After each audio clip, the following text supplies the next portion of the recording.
If what we have is a picture of a photocopy, paano po natin malalaman kung gaano kaluma nga yung papel na yon?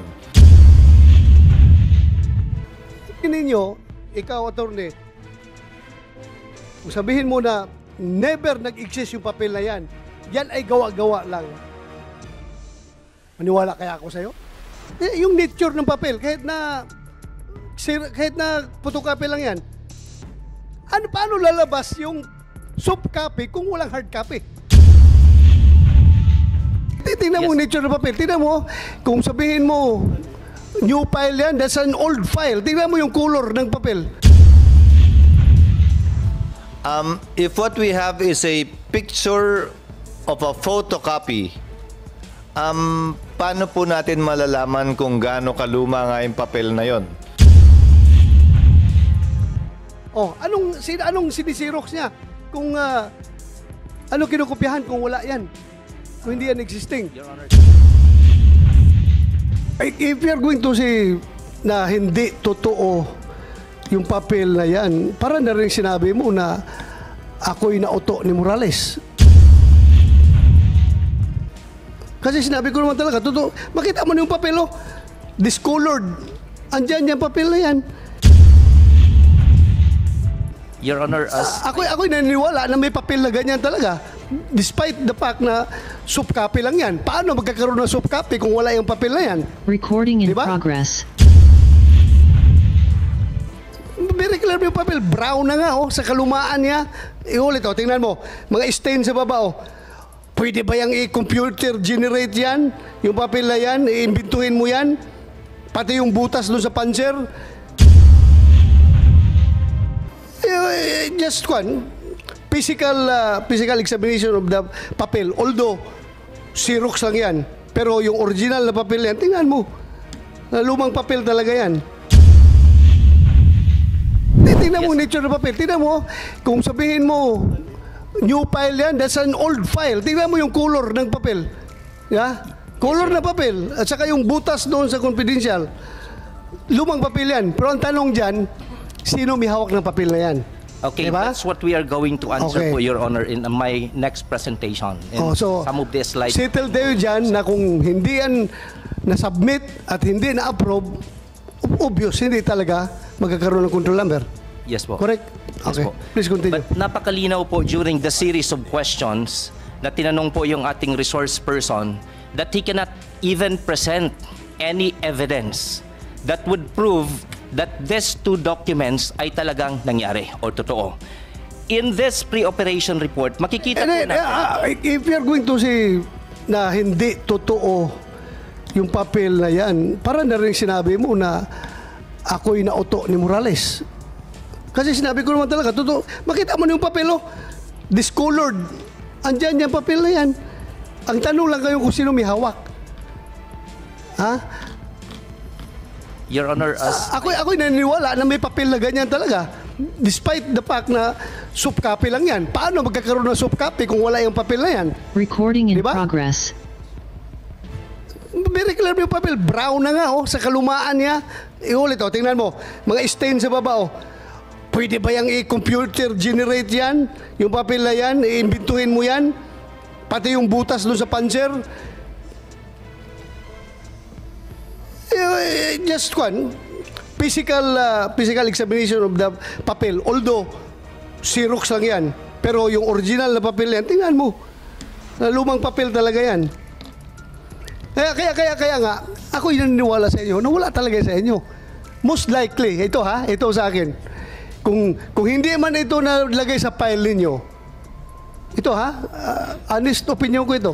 Kung hindi ito nalagay sa file ninyo, pwedeng ang gumawa nito siyang nagtago ng papel na ito. posible po. Ako, to be honest, I'm not destroying you, Morales.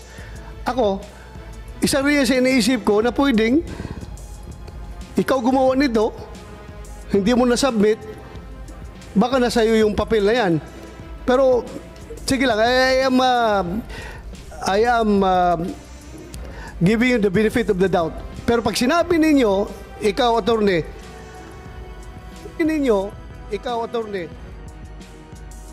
Kung sabihin mo na never nag-exist yung papel na yan, yan ay gawa-gawa lang.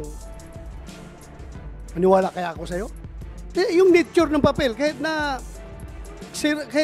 photocopy lang yan, paano lalabas yung soft copy kung walang hard copy? Anong sinisirox niya? Kung ano kinukopyahan kung wala yan? Kung hindi yan existing? Your Honor, if I may. Yes. Siguro po yung papel na to, dokumentong to nag-exist. Nag-exist only on nga. the part of the Mr. Jonathan Morales, because these documents that I have been mentioning, never po itong naging part ng official documents Well, of PIDEA. naniwala ako sa inyo pag dineclare nyo yan dahil talagang tinignan niyo sa record ninyo. Tinignan niyo sa record nyo. Wala talaga yan. Yes po, Pero Your Honor. please do not make that impression to this committee na non-existent yung papel na yan. Paano nagkakaroon ng soft copy kung walang hard copy niyan? Existent yan, but you cannot determine the location of that paper. Yes, Your Am Honor. I correct? Okay, so dapat magkaintindihan tayo dyan. Yes, Your Honor. At tayo nagdududa kung sino nagtago ng papel na yan at sino nag-leak, di ba? Sino? Kaya yan tayo nagkakaroon ng investigasyon. Okay, Your Please continue. Thank you. Mr. Chairman, if I may, if an agent prepares a pre-op report, theoretically, and does not submit it, dahil nagdalawang isip siya, natakot siya, kung ano man ang motibo niya, o nabayaran siya, kung ano man ang motibo niya, he did not submit it, as you testified, wala sa records niyo. Is that document confidential?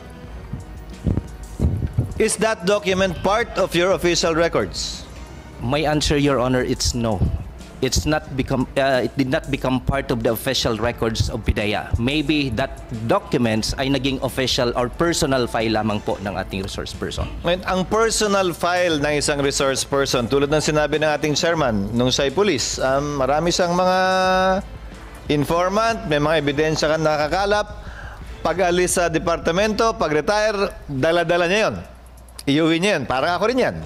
Nung nag-congressman ako, nag-governor, unang term ko sa Senado, nung natapos, dala-dala ko rin lahat. Malay ko bang bawal yun? Sabi nga ni Senator Tolentino, wala namang batas na nagsasabing bawal yun. So hanggat hindi tinatanggap ng PIDEA para magpasa kayo kung itutuloy nga ba yung operasyon o hindi pa opisyal na dokumento ng PIDEA yun. Ganun po ba interpretasyon Yes niyo? po, Your Honor.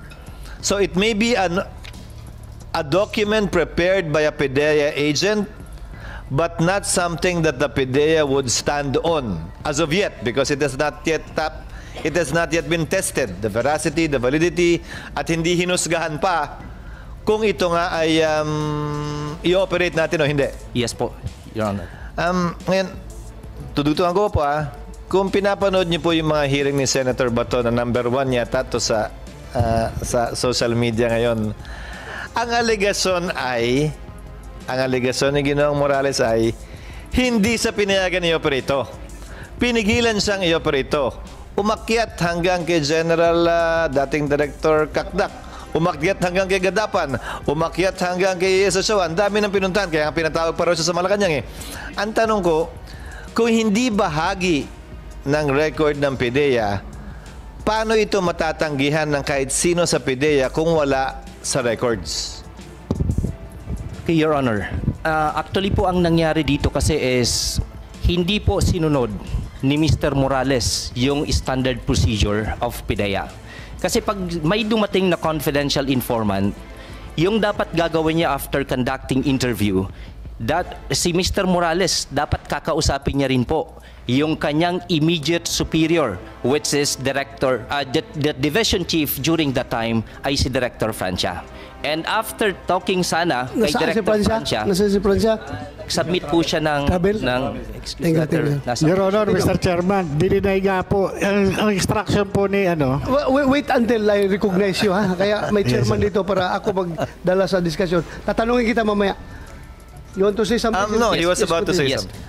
After po sana sa kanyang division chief, dapat malalaman din po ito ng kanyang director. And during that time, it's Director La Chica, yung Director of the Intelligence and Investigation Service. Nagtataka po kami kung bakit even yung kanyang division chief, si Director Francia, even yung kanyang director in the Intelligence and Investigation Service, si Director Lachica, hindi man lang na-inform. In fact, wala silang kaalam-alam sa nangyaring ito. Dumirekta daw siya kay Deputy Director General for Operation, si then Sir Gadapan. Hindi po yun yung normal procedure. In fact, the Deputy Director General for Operation, hindi na po kailangan yung approval niya. In preparing this particular documents na dalawang yan, hindi po kailangan yung approval ng DDGO. Ang mangyayari po, dun lang sa level nila, dapat naayos doon, and after that, kung after validation, okay, so dapat dun pa lang sila kukuha. Magre-report sa Plans and Operation Service para po makakuha ng Authority to Operate and Pre-Operation Report. So At in yung this case, binabanggit ninyong Deputy Director Gadapan, nagkataong pumanaw na. yes po. Pero so far, yung mga buhay pa, hindi pinapatotoo. Yes po.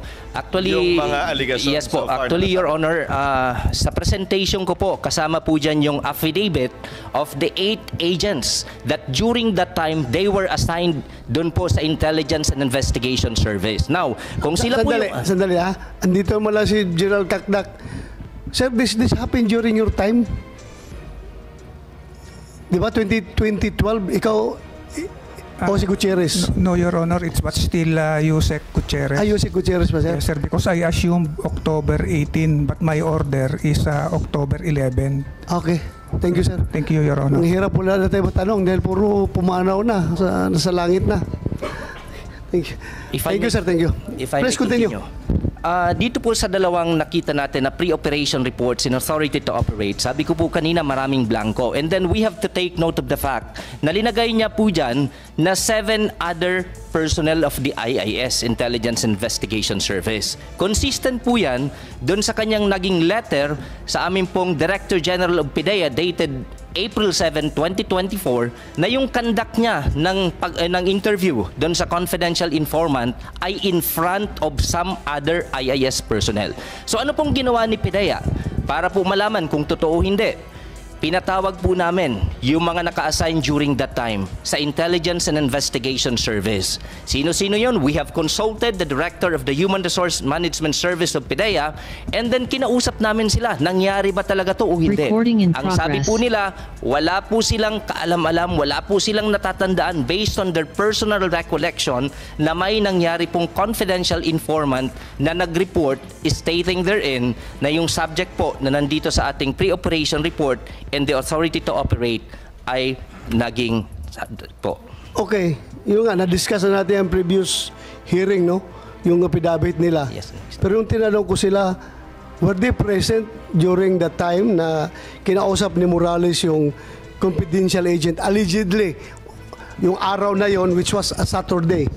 Ang sabi rin ng mga agent na yon is, wala daw sila dahil Sabado. Yes po. Wala daw sila doon.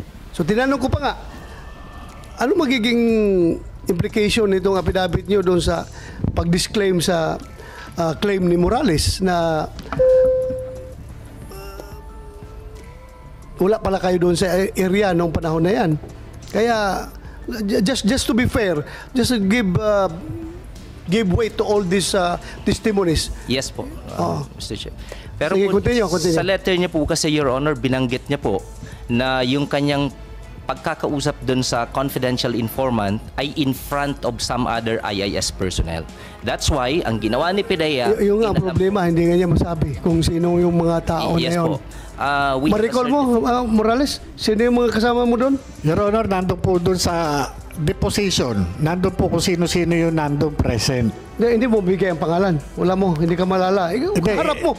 Your Honor, napakatagal na po nung ano na yun, pagkuha ko ng statement. At yung istorya na yung 2012, Your Honor, nung kinunan ko yung confidential informant.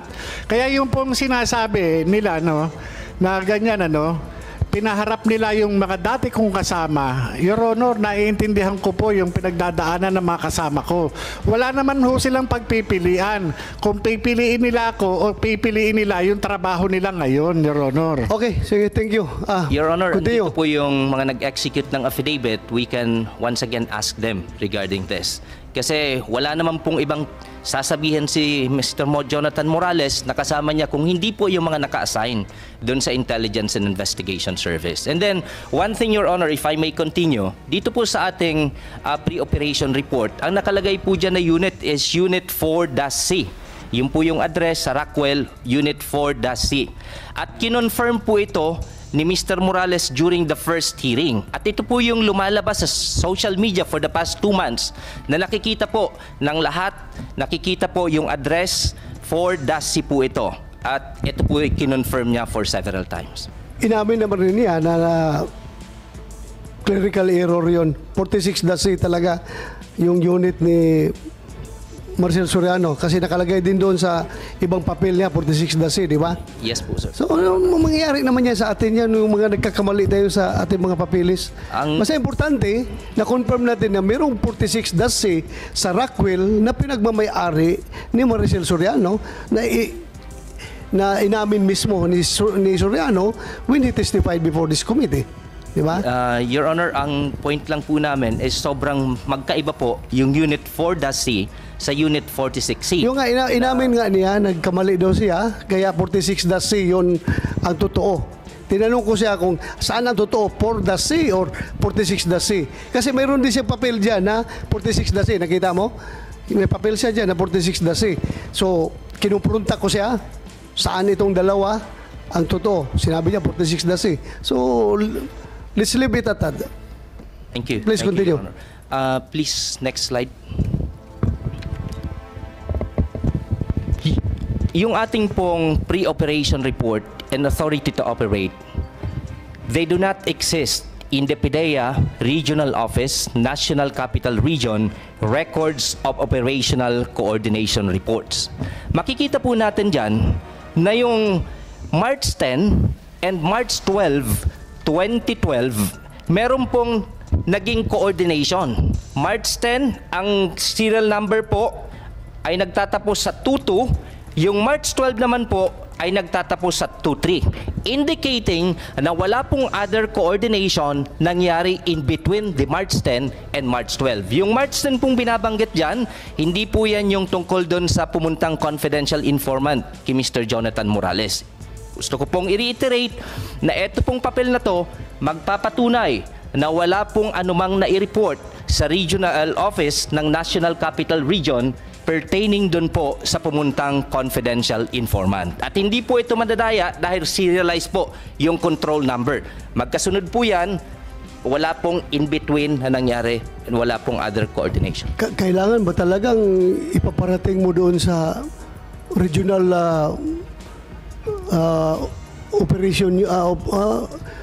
regional operation center kapag may magpunta sa iyo na informant? Ganun ba? Your Honor, lahat po ng coordination. Hindi, it's not about coordination.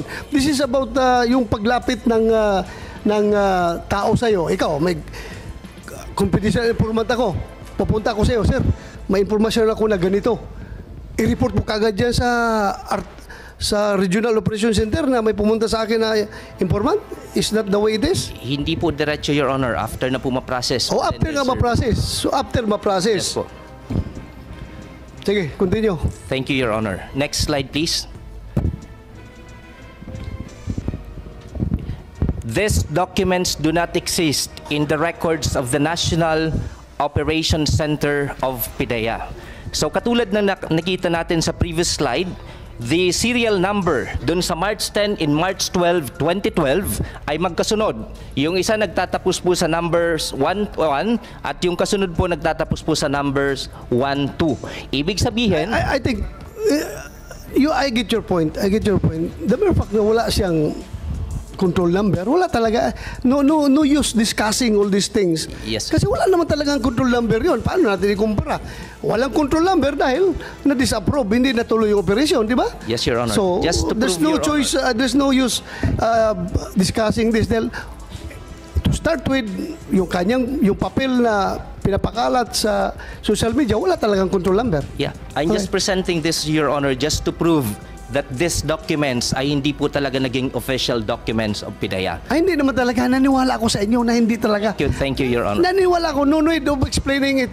Kayo lahat nagsasabi sa akin na hindi official document yan, wala, naniwala ko.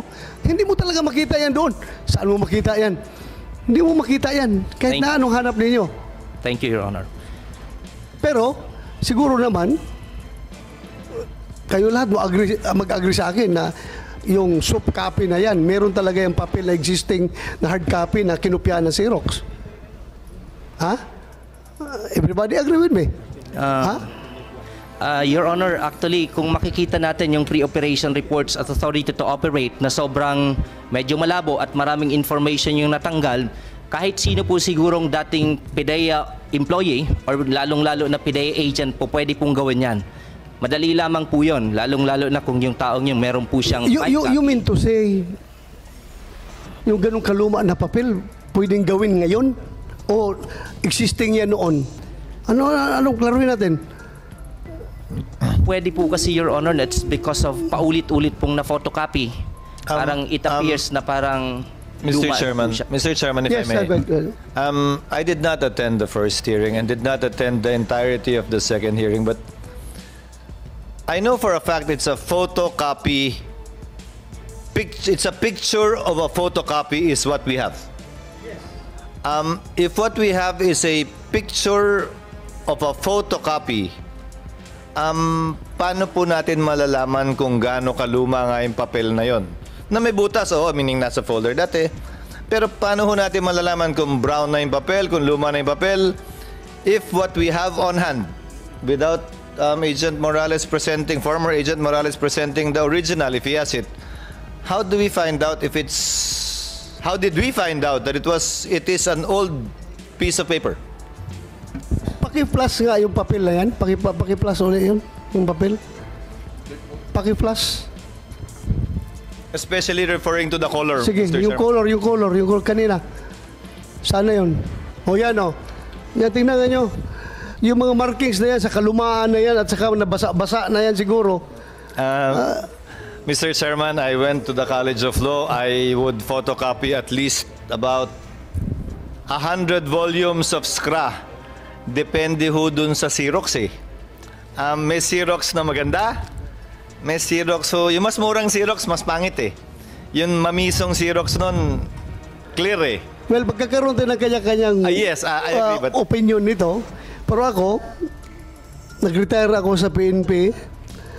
Kung tingnan mo yung mga second lieutenant pa ako na file, ganyan na ganyan talaga tingnan ngayon eh. Ganyan na ganyan talaga, yung mga color na yan. So kaya nga sinabi ko, existing yung file na yan. Kasi paano nga nagkakaroon ng soft copy kung hindi, walang kinupyahan dyan. Yun lang sa akin. But when you say na non-existent sa file niyo yan, wala talaga. Naniwala ako sa inyo. Pero kung totoo yan o hindi, I bet may bayag. Totoo yan. Pero ang tanong, sino may hawak? Posible pa na si Morales may hawak niyan at siya ang nagpakalat niyan.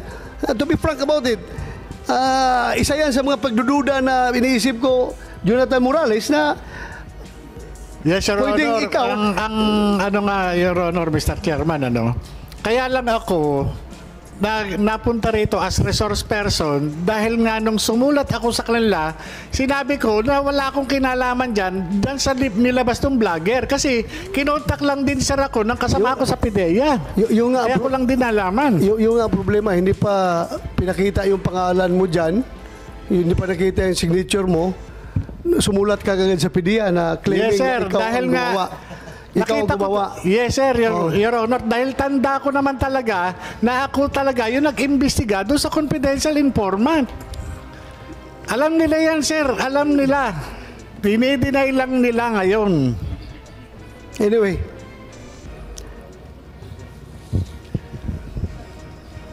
Sige, continue. Your Honor, Oh. next slide please.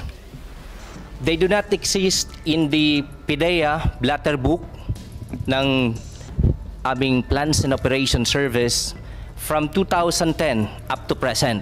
lahat po ng anti-illegal drugs operations and coordination na ginagawa, aside from yung amin pong database, meron po kaming blatter book na dala po namin ngayon, yung hard copy. Nakalagay po doon from 2010 up to present, lahat po ng coordination, lahat po ng anti-illegal drugs operations. So in this case, wala pong entry na nagsasabi regarding that confidential informant. Next, please. Next slide, please.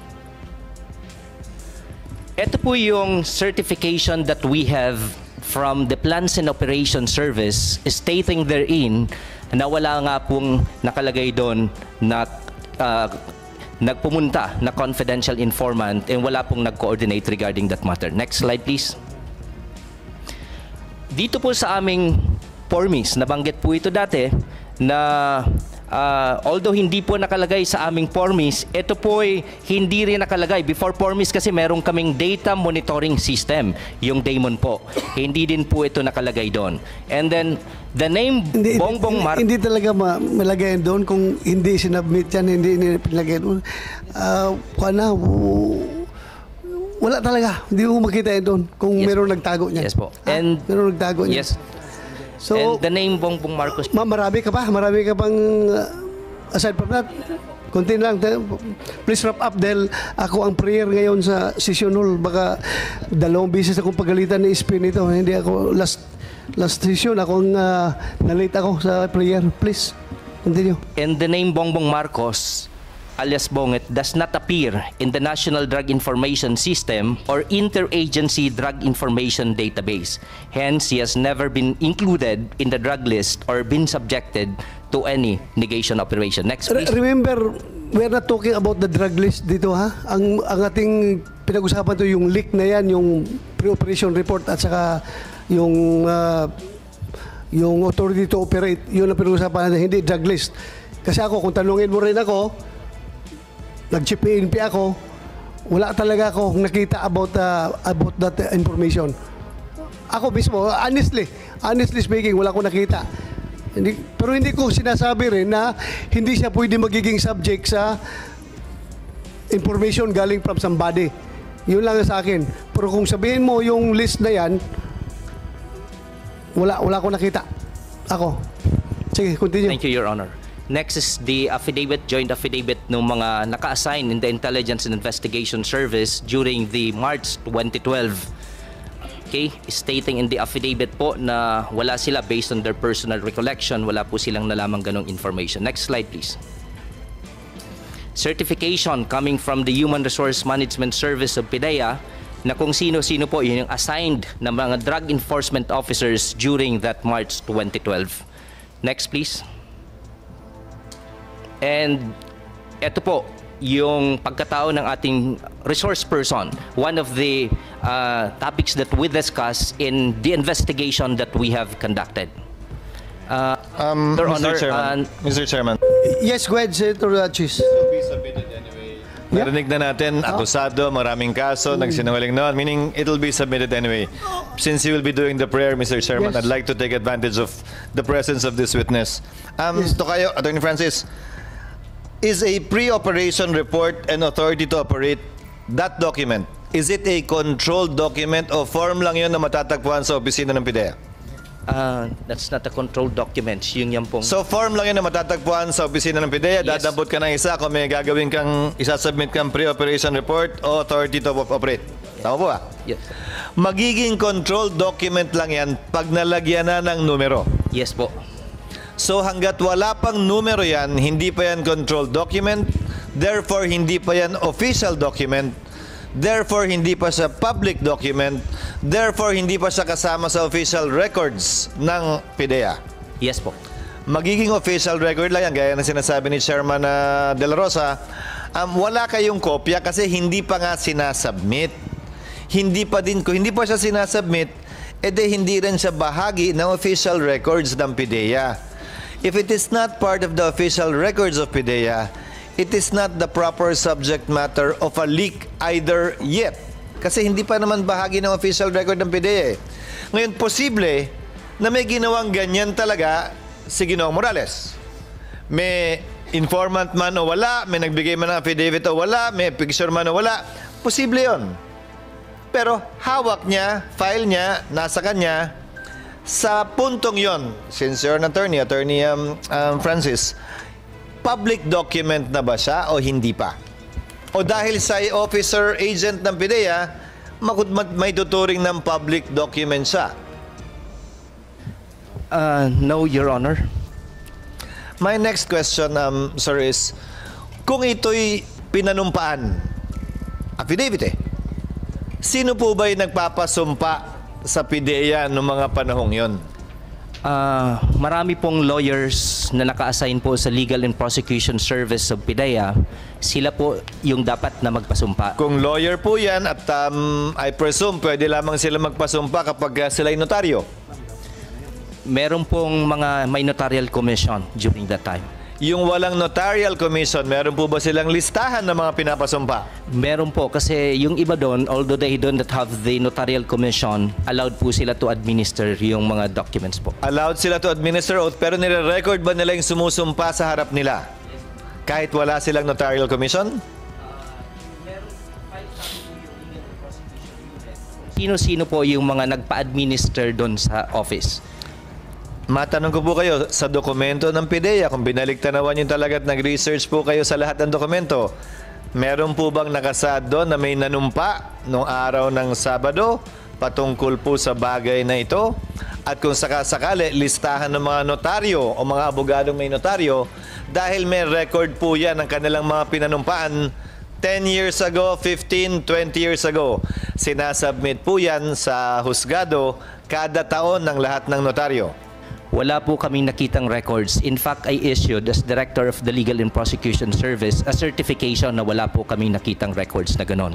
And if I may add po, Your Honor, hindi po ito kasi yung usual na once mayroon pong confidential informant na, for example, first time na pumunta, wala pong confidential informant na papayag na itatranscribe into sworn statement po yon. Kasi in the sworn state, kung magiging affidavit po ito, ilalagay niya yung pangalan doon and then sasamahan niya po si Ginoong Morales sa Legal and Prosecution Service. Wala pong confidential informant na papayag sa ganon. So, sa kasong ito, kung may affidavit man, personal na yon, kung sang notaryo man yon, kung may pre-operation o authority to operate man, hindi pa niya sinusumite kung sakasakali. Para tumugma nga yung sinasabi ng chairman na posibleng may ganun dokumento na ganun nakakatagal, pero hindi dumapo, hindi nakaabot, hindi nakarating sa talaan, sa record, sa dokumento na nasa pangahawak ng PIDEA para maging official document ito. Yes po. Although binanggit po ni Mr. Morales during the first hearing na yung affidavit daw is pinanotaryahan nyo or nag-subscribe dun sa Legal and Prosecution Unit of PIDEA.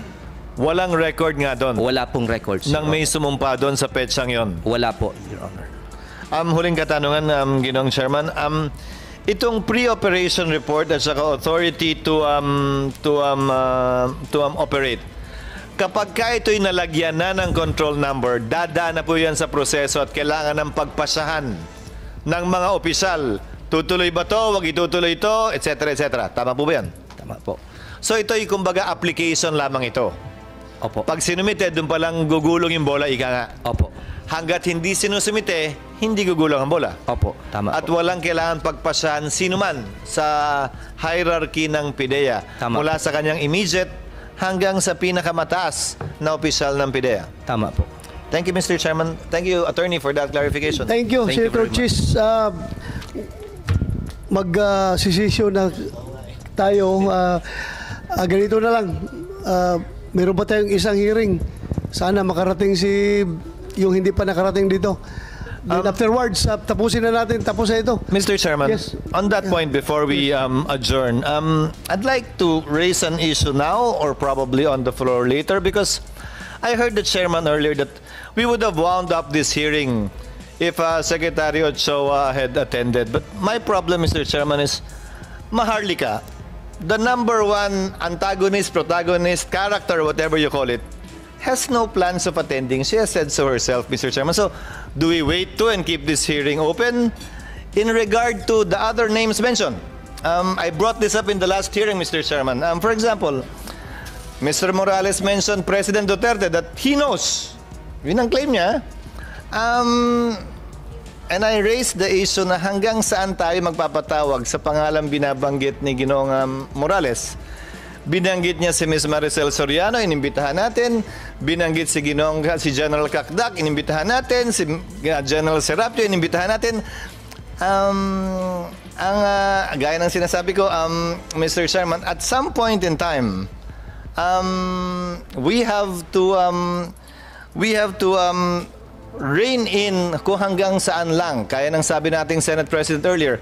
And that is the reason, Mr. Chairman, why I think I've been in the Senate for quite some time. The reason why a motu proprio is usually done, usually isa. And by tradition in the Senate, I'll mention this on the floor later. By tradition in the Senate, a motu proprio hearing is conducted during recess. Kasi wala pong session, may nangyari. May nangyari, kailangan mag-hearing. Or hindi pa nare-refer. Na-file na yung resolution, hindi pa nare-refer, kaya kailangan mag-hearing. But in the past, a resolution was forthwith filed para in direction maliwanag. Hindi yung depende sa makulay po ang buhay ni Ginoong Morales. Marami po siyang karanasan at marami po siyang nakasalamuhang mga tao. At hindi ho ako magugulat na totoong nakasalamuhan niya, yung mga kilala at mga batikang mga pangalan sa ating kasaysayan. Pero mahirap naman po na kada pangalan babanggitin ay papatawag at magdedepende ang pagpapatuloy, hindi pagpapatuloy ng hearing sa pagdalo ng mga pangalang binabanggit niya, lalo na wala naman po siyang personal knowledge, meaning hindi po niya personal na nakasalamuha o narinig. Yung mga di umanong bagay na sinabi, kabilang na yung personal na away ni Ginoong Santiago at ni Ginoong Enriquez. Kung ano man po namamagitan sa kanila, nasa kanila na ho yun. Ayoko na hong pakialaman yun. Kung ano man po ang sama ng loob ni General Santiago kanina kay Ginoong Enriquez na tila meron, nasa sa kanila na ho yun. Pero lumalabas pa rin po dito at obligado tayong pakinggan at pagbigyan. So at the proper time, Mr. Chairman, I hope we can discuss together with the other members of the committee, as the good Senate President has pointed out, because nothing, let me clarify, nothing prevents a hearing to be conducted based on a resolution specifically finding out sino nga ba ang mga adik, totoo ba yung sinasabi dun sa dokumento na sinasabi ni Ginoong Morales, etc., etc. Nothing prevents that from being done. Pwede po yan gawin mamaya o bukas, may pwede mag-privilege speech at yun po yung basehan ng pagdinig. Pero, base sa privilege speech, base sa resolution, yun po ang magiging limitasyon ng pagdinig. Dahil sa totoo lang, naiintindihan ko ating chairman dahil interesado naman ako mapakinggan din. May opening sa lahat ng sinasabi ng ating mga testigo.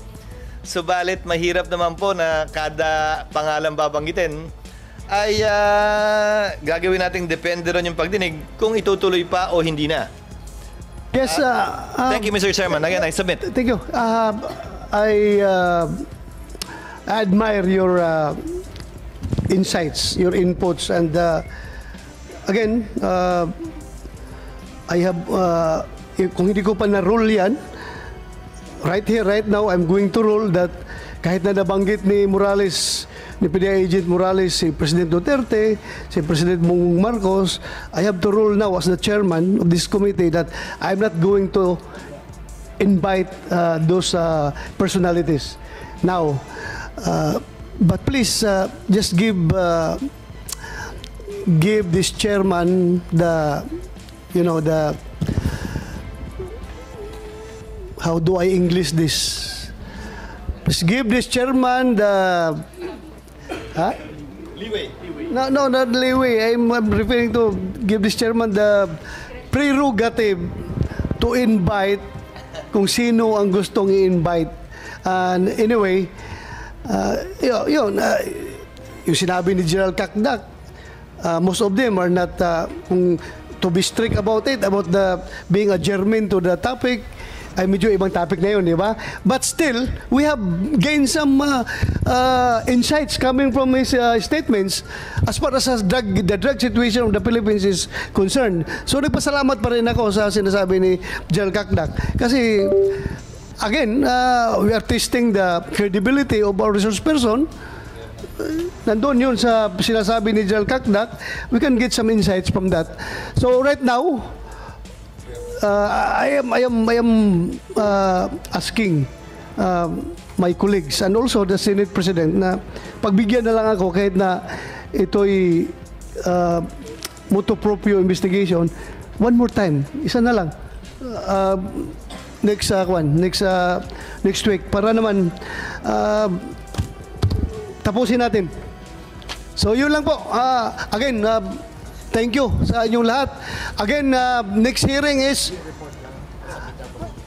yung report daw nyo, sir, pwede yung about sabi ito ng sekretariato. Binigay ko yung Monday, May 20. Monday, May 20, next week. In this room, 10 a.m. in this room. In this room, the same room. Sana makarating kayo. Except General Kaknak, wag na, sir. Yung mga PDEA lang at saka yung ibang invited. Ikaw, sir, okay ka na?